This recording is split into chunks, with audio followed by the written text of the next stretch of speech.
Hey there, fellow travelers. Mark and Kathy. Wolters here with Wolters World, and today we're going to answer some of your questions that you posted us on Facebook about traveling with grandparents, traveling when you're more mature, traveling and stuff like that. Because I'm here today with my mom, and I thought this would be a good way to say thank you to our fans, to answer some of your questions, but also to get my mom back in our video, because I know some of our fans like Tosh are really big fans of you and your traveling information for baby boomers and stuff like that. So we thought we'd get a few of your questions answered. Now we had like 30 already in the first couple hours, so we got about 6 or 7 on here we want to get to you and get to. All right, so first things first, this one about getting around. So Kathy Wicker writes, she's going to Greece with her grandkids in 2020.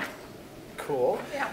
But I don't ride donkeys and I don't think I can walk all the time. What are my options? So what do you think about? Well, you don't need to ride donkeys to go to Greece. True. We can put that to rest. And there are lots of elevated like lifts where you don't have to walk the stairs. Now, if you're in Athens and you want to see the Acropolis, you know, there are stairs there. But in most places, there are other ways to get around, so that's walking and the stairs really aren't a problem there. Yeah, and the thing is sometimes what we've seen, like you're going with your grandson and grandkids, what we've done is like it might be that my dad might stay at the cafe and then we'll go do some exploring and then come back. And I don't know, we don't know what age your grandkids are, but that's one thing is kind of like, you know, you don't always have to be with them the whole time. No. I mean, unless they're really little, that's a little different. Then, yeah. So there's that. Now, here's one. Michael Bogatitus, sorry, I'm butchering your name, I'm sure of it. And anyway, so he's similar to us, taking his mom for her 70th birthday and wondering for advice on a mother-son trip. So, Mom, I'll let you start as the mother's side of this, and I'll go from the son side of it, of what are some advice we give people for it, because we travel a lot together, just the two of us. Well, find a place that she would like to go and you would like to go. Mm-hmm. And probably one that has good facilities or good options for hotels, maybe not a real rough area as far as pavement, but somewhere you both would like to do, you know, some things that you both would enjoy doing, find those commonalities. It's fun.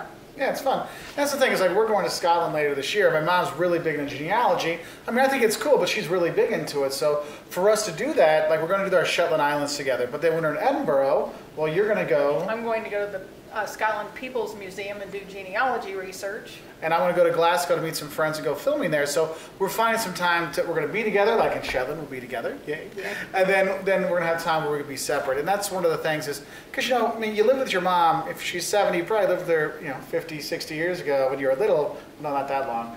She's 70. Not quite Let's that show you long. 10. No.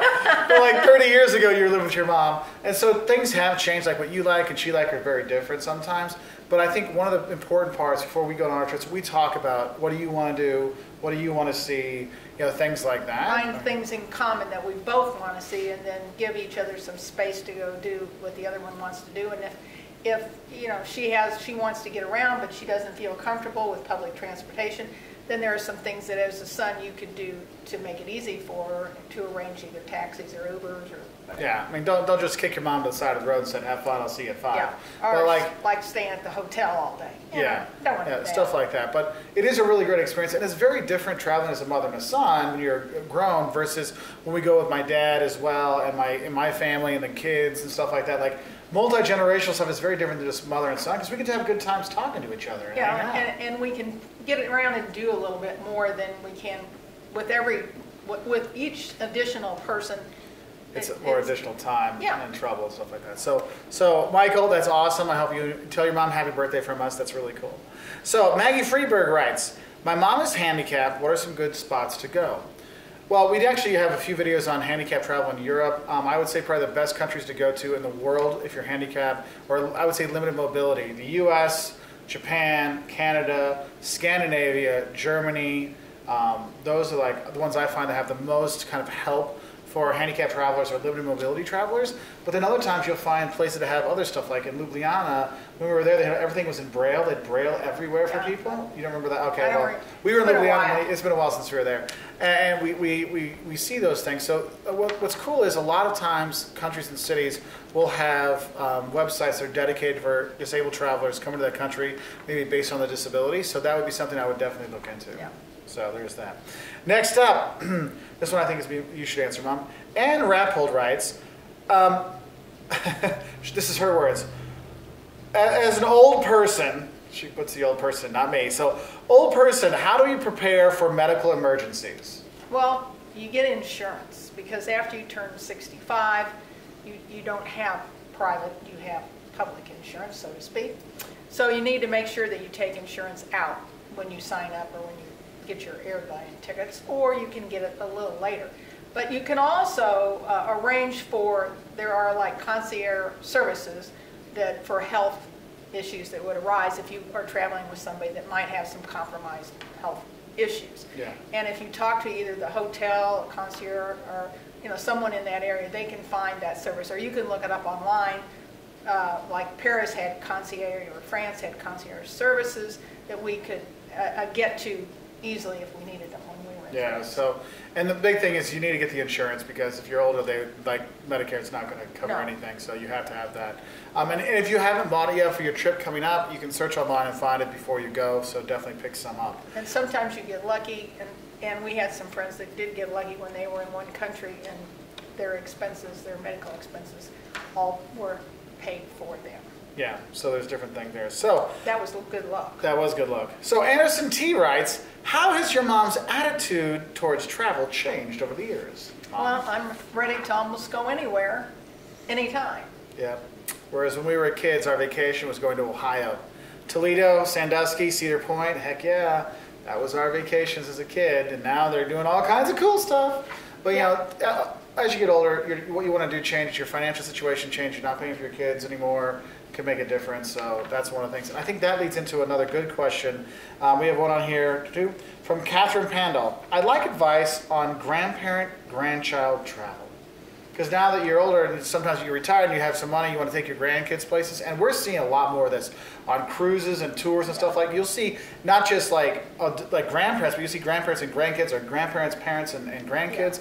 Multi-generational travel has really become big. So but in general, for grandparents, grandkids, what advice do you have? Well, I think it's probably a good idea, again, to talk with the children and see what they would be interested in seeing, or the parents, and then finding some things that you both can enjoy. And there may be some things that the children would really like to see that, maybe you're not so interested in, but since it is an experience and you're going to enjoy it together and it's something you'll have as a memory, the grandparents sometimes might have to give a little bit and do some things that they really hadn't thought they wanted to do. Yeah, and that's where I've seen some problems come about, because everyone's like, well, we're going to do whatever grandma wants, and that's it. Well, that's great for grandma, but the thing is, it's a whole family going, and the grandparents also need to think about the grandkids and the other people, and it kind of goes back to the mother-son travel, is you got to find out there's got to be stuff for everybody. You can't do museums all day with grandkids, okay? What we do with our kids when we're all together is like, look, we'll get one museum in, and then we're going to find time for a park.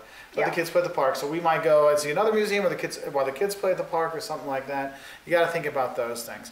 Also, one of the best parts of the grandchild and grandparent one is that you and the kids talk about your travels. Not just did you go to school, how was school today, but you can talk about, remember when we were in China, remember we were in Rwanda, remember when we did these things. There's all these really great stories. And my kids have a really good bond with their grandparents because they have these experiences. So definitely do it. And a lot of people aren't sure if they should do the grandparent-grandchild. I definitely highly recommend it.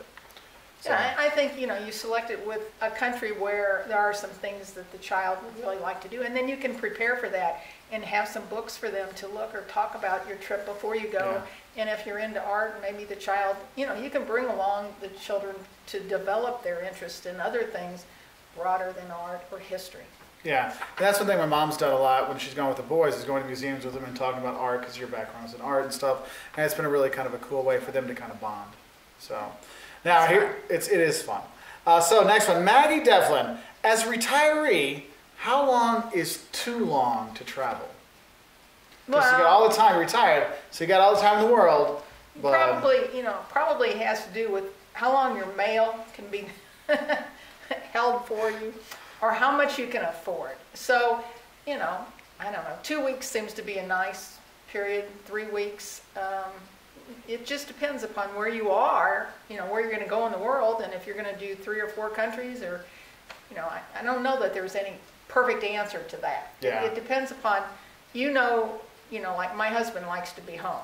2 weeks is about as long as you can push him, but I would be willing to go a little bit longer or go more frequently. So, you know. Yeah, and that's the thing is like that's why when you start traveling, you kind of feel what works for you. Because some people they'll hit that wall at like day 6, and they're like, I gotta have a burger. Or some people like they hit wall, you know, day 10. I'm like, I want my bed. These things you try to try out over time. I'm with my mom. It's kind of like 2 weeks. Because think about it, when you've been working, your usual vacation is what 10 days to 2 weeks. Sure. And so yeah, when you're on retire, maybe that first one you go a little bit longer and then test it out. Because don't just sign up for a 6-month around the world trip when you haven't gone more than a week before. Because it's very different doing long-term travel than it is just taking a vacation. Yeah, you've got ongoing expenses you've got to take care of. You've got insurance. So there's a lot of issues there. Yeah. And our last one we'll get on for today is from Andrew Herzog. Which household appliance do you miss the most when you travel? The washer and the dryer. Yes, the washer and dryer, because you know travelers can get a little stinky when they go around, and you can find washers a lot of times, but finding the dryers to get everything dried in time, that is one of the tough ones, I would say. Yeah. Yeah, so anyway, thank you everybody that put out some questions. My mom and I are going to be in Rwanda, Tanzania, Scotland, where else? In the U.S. We had quite a few places to go to this summer. So your questions as you're doing, we'll actually have longer versions, like more in-depth answers for these, coming in our series of traveling together for grandparents and multi-generational travel and stuff like that. So look forward to that this summer. Otherwise, wish you all the best and great travel to you. And thank you everybody for posting your questions. Thank you. Bye. Bye.